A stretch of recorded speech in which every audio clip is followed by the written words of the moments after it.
Now in this you can just see an ideal boson gas. Now we are considering, and you can just say ideal Bose gas. You can just say of this there are n bosons present here. Now we just assume that let these particles, you can just say this be distributed among the states such that there are, you can just say this N1, this N2, N3 and so on. This is Ni particles are in, you can just say quantum states whose, you can just say energies are, this is epsilon 1, epsilon 2, epsilon 3 and so on. These are epsilon I, you can just say respectively N1, N2, N3 and so on. Ni particles are going to be in quantum states with the energies epsilon 1, epsilon 2, epsilon 3 and so on, epsilon I respectively, you can just say here. Now you are aware of the fact that the most probable distributions, again we have earlier discussed is as well, the most probable in terms of, you can just say this most probable distribution function, this is given by this f epsilon I, this is equals to 1 over this epsilon raised to the power this epsilon I minus mu, because we have considered that epsilon Ni particles are distributed in epsilon I energies and this is minus 1. So this is your distribution function for the Bose Einstein statistics. Now in this, when you can just see mu increases, what will affect on the temperature? You can just say temperature is going to be decrease in this sense, because if mu, this chemical potential going to increase, then the temperature is going to be decreased, and we are then keeping, you can just say this consideration volume to be the constant here.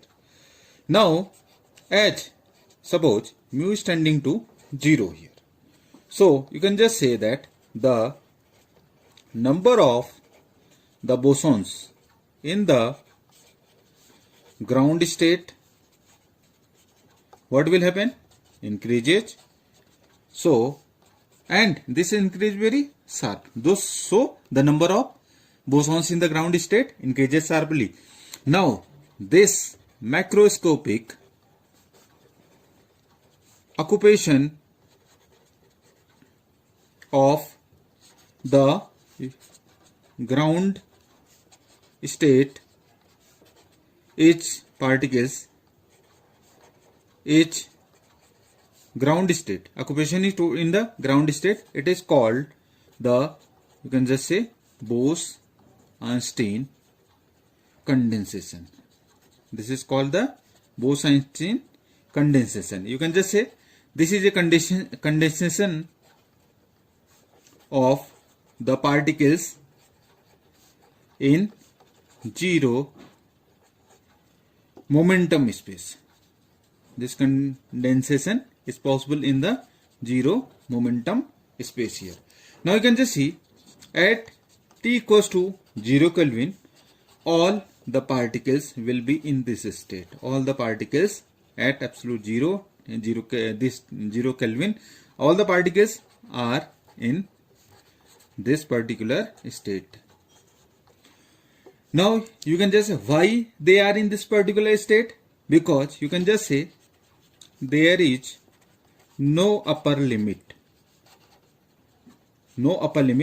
to the number of bosons a particle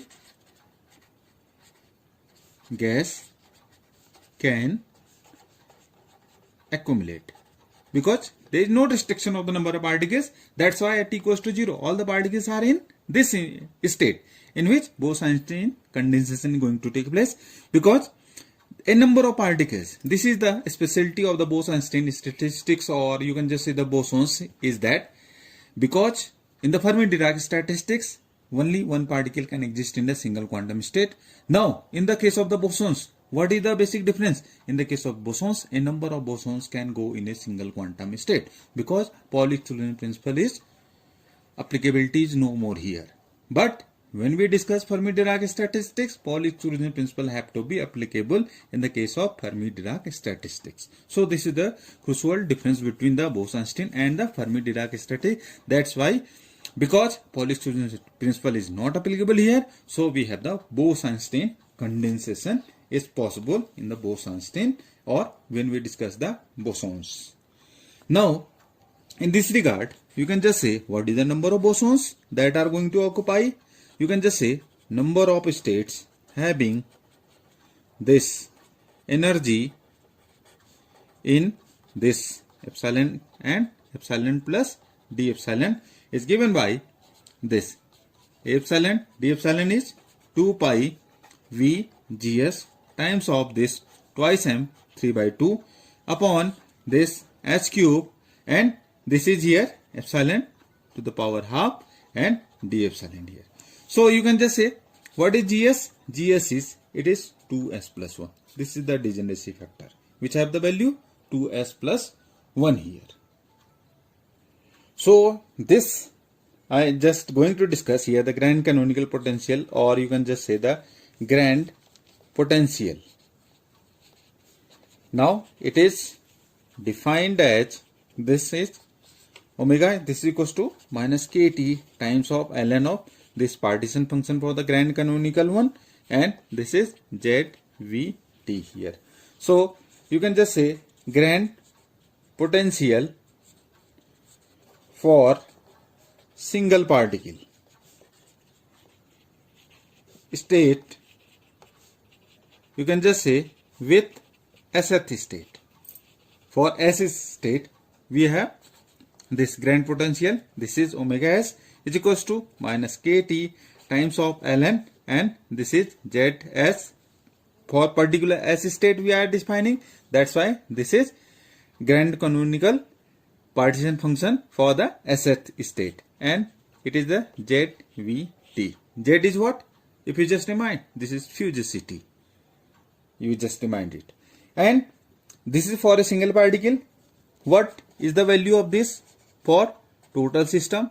So for the total system you can just have this omega, this is equals to minus kt times of, we have to take the sum over all state of s of this ln of, you can just say, and when we do this we have this value. This comes out to be 1 minus z e to the power this minus beta, this epsilon s, and this is minus 1. Where it is coming from? It is just coming from the, if you just calculate the partition function for the Bose Einstein statistics, I have derived at age as well. So you can go to the previous lecture. So this you have the proper understanding where we have derived the partition function for the bosons. So this is the partition function.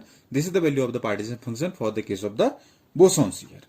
Now similarly, we can just write it as well. It is minus sign, so it is going to be plus here, and kt summation of this as ln of, we can just write it as z e to the power minus of this beta es here. So this is the value of the grand potential omega. It is the value that we have observed in the case of the bosons here. So this is the value.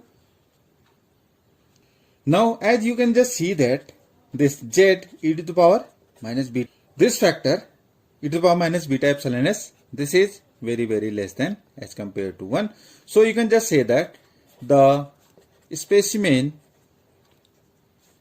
of single particle state is almost continuous. Single particle state is almost continuous. So this we can just write from here, e to the power mu minus epsilon upon this kt, and you can just say this fraction is very small here.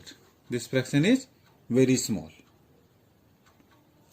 So in this case we can just replace this summation by this integral A epsilon this d epsilon here.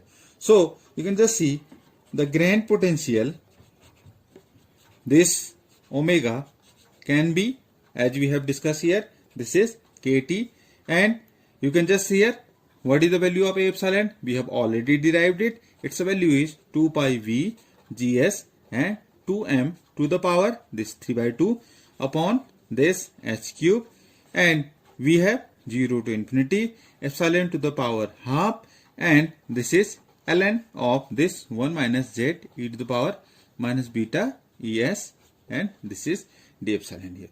So we have to just solve this integral. For this integral, you just consider this to be the first function and this to be the second function here. So this is integration by parts. You can just do it, and just I am writing the results by solving this. It is 2 pi v gs twice m to the power this 3 by 2 upon this h cube, and this is here.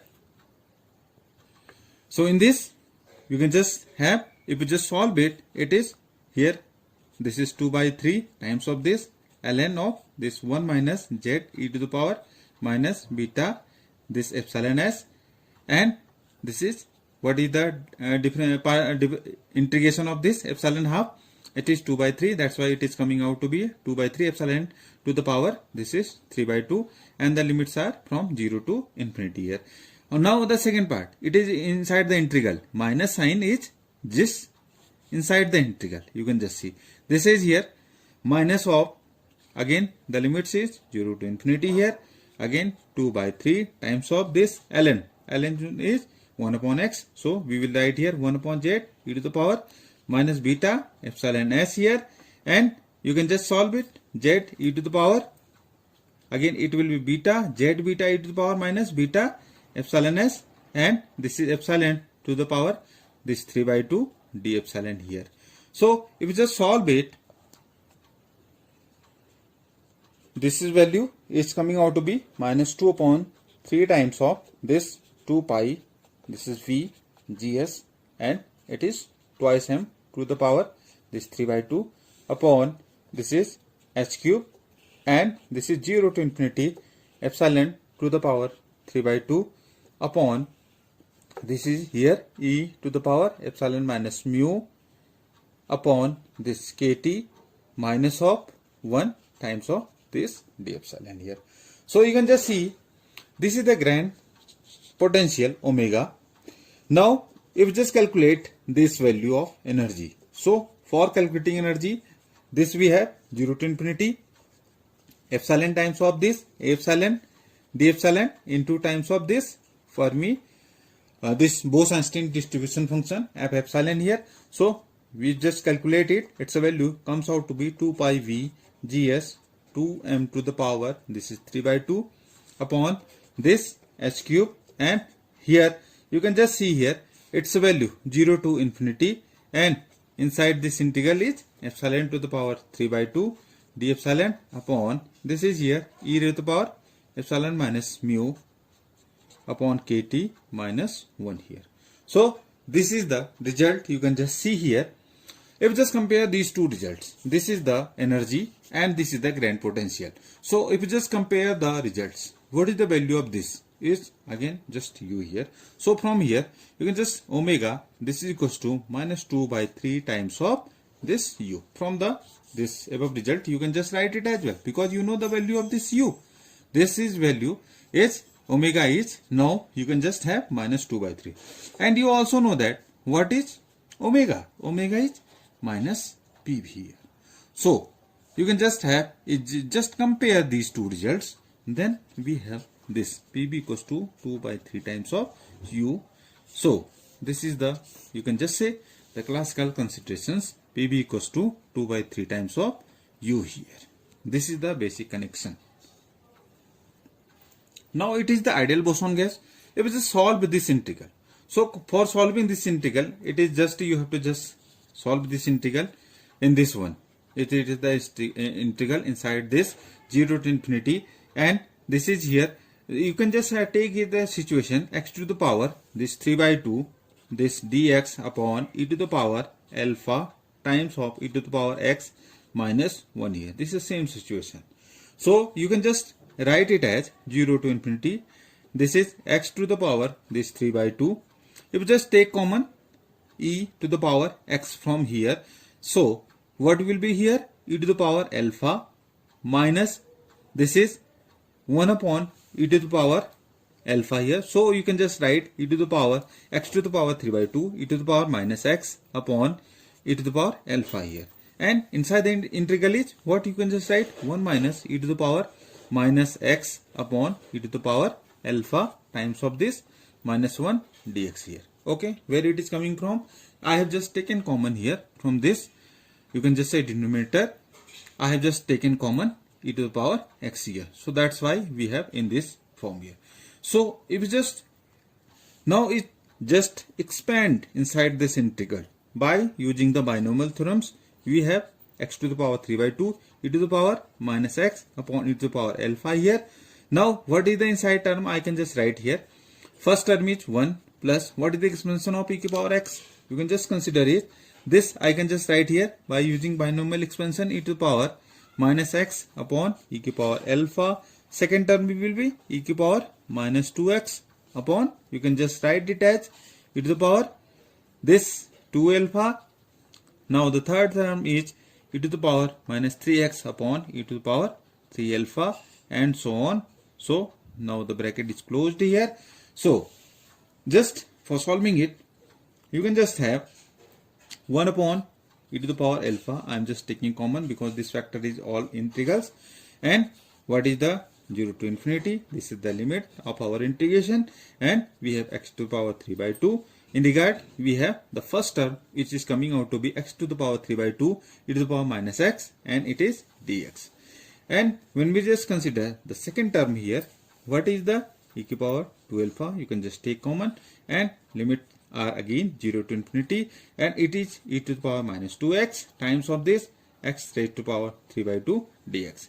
Now the third term is 1 upon e to the power this 3 alpha. It is just going to be common here with the again the same limits 0 to infinity and the e to the power minus 3x x to the power this 3 by 2 dx and so on.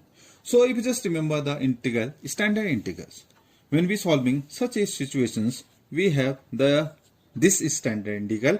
It is very useful. You can just note down it e to the power minus alpha x and x to the power n dx here. What is the value of this? This standard integral, you can just note down. This is very important standard integral. It is quite often utilized in various. So you can just have gamma n plus 1 upon this alpha to the power n plus 1. So this standard integral is going to be utilized in this equation. So what is the 0 to infinity e to the power minus alpha x to the power x to the power n dx? It is gamma n plus 1 upon alpha to the power n plus 1 here. In the numerator, it is gamma n plus 1. You know that it is in the denominator, it is alpha to the power n plus 1 here. So if you just consider this standard integral and by utilizing this, if you just solve this integral, so we can have the values, just note down it. First factor is here x to the power 3 by 2. So in this e to the power alpha is here 1, gamma n plus 1. So you can just here what is x to the power n? It is 3 by 2. So its value of the first term 1 upon e to the power alpha, it is the same. And inside the integral, I can just write here gamma. What is the value of n? It is 3 by 2. So n plus 1 is, you can just simply note down it. It is gamma 5 by 2 here. Why I am not writing in the, this is only the numerator, denominator is 1. So I am just neglecting it because the value is 1 here. And now for the second term, again if you just take common e to the power alpha and again it is e to the power alpha and what is the index? Again x to the power n is gamma. You can just write here it is again gamma 5 by 2 here upon this. What is the value of alpha? It is alpha is here in this term. What is the value of alpha? It is 2 here. So you can just write 2 to the power this 5 by 2 here. Okay. In the next term, e to power alpha has already been taken common. So you can just write from here this equation. You can just write from here. So it is 1 upon e to power 2 alpha. This is okay. And again n is 3 by 2. So gamma n plus 1 is, so gamma 5 by 2 with this alpha is here 3 because e to power minus alpha x, alpha is 3 here. So 3 raised to power this 5 by 2, and so we have solved this integral. So you know that what is gamma? It is n minus 1. So and in this consideration you can just write from here this first factor. You know that this gamma is coming out to be 3 by 2 and this is 1 by 2 root of pi here. So you can just write the first term. So it comes out to be 3 root pi upon, because you know that gamma 1 by 2 is root of pi here. So we have gamma 5 by 2 is coming out to be 3 by 2, 1 by 2, and it is root of pi here. Okay. So we have 3 root pi upon 4 e to power alpha, and inside this 1 plus 1 upon is all the terms. This 3 root pi upon 4, it is all the terms. You can just see here. Inside e to power alpha 2 raised to power this 5 by 2 plus 1 upon e raised to power 2 alpha, and again 1 upon 3 raised to power this 5 by 2, and so on. So by substituting the results, you can just have, this is the value of the integral we have obtained here. What is the integral? It is the value of 0 to infinity x to the power this 3 by 2 dx upon e to the power alpha and e to the power x minus 1 here. In this equation, it is e to the power epsilon to the power 3 by 2, and this is here. You can just write from here e to the power alpha, e to the power epsilon. This is here minus 1. So this is the value of the integral which has been arrived. You can just see from here. You can just remind it here. So this is the value of this integral here. Of this, when we have this value of energy here. So we have, what I am just going to do, I am just substituting the result in terms of this n here. So you can just have the value. This comes out to be, you can just from here, u is here this 3 by 2 and kt times of this 1 upon e to the power alpha plus 1 upon e to the power 2 alpha. This is 2 raised to power this 5 by 2 plus 1 upon e raised to power this 3 alpha, 3 raised to power this 5 by 2, and so on here. And again the sum of the terms, you can just see here, it is coming out to be 1 upon e raised to power alpha plus 1 upon e raised to power 2 alpha here, and 2 raised to power this 3 by 2 plus 1 upon e raised to power this 3 alpha, and 3 raised to power this is here 3 by 2, and so on. It is minus 1 here. Just multiply it. You can just see here, it is 3 by 2 and kt times of 1 minus 1 upon e to the power alpha times of 2 raised to power this 5 by 2. The second term is e to the power 2 alpha and 3 raised to power this is again 5 by 2, and so on. So you can just see that the value of this, it is just coming out to be 3 by 2 and kt, and this is the value of this energy we have derived from solving the standard, utilizing the standard integral results. We have this value. You can just see that this is showing the degeneration, in the sense that, because what is the meaning of degeneracy? Means departure from the classical behavior. So it would be the ideal boson gas. So these are the additional terms which are appearing in the ideal boson gas. Now when we discuss this Cb is del U upon del T here. So you can just see that it is 3 by 2 and K here. So this is in perfect agreement with the ideal classical behaviors as well. So you can just say that this is the ideal boson gas we are considering here with the properties we have utilized. Here you can just see when we are calculating the internal energy, or you can say that in the derivation of the internal energy, this U, there are some other terms which are coming here. So this is showing some departure or the degeneracy nature of this ideal boson gas with this value of U here. So this lecture has been either not too lengthy, but somehow it has been lengthy because I have to show this ideal boson gas. So please just go through these particular lectures. I have just give you all the information of the ideal boson gas. In this regard, I have just shown you what is the value of this internal energy and what is the value of this specific heat at constant volume here, and its value is coming out to be this 3/2 Nk here. So thank you all. Thanks for watching and subscribe the channel. Thanks a lot.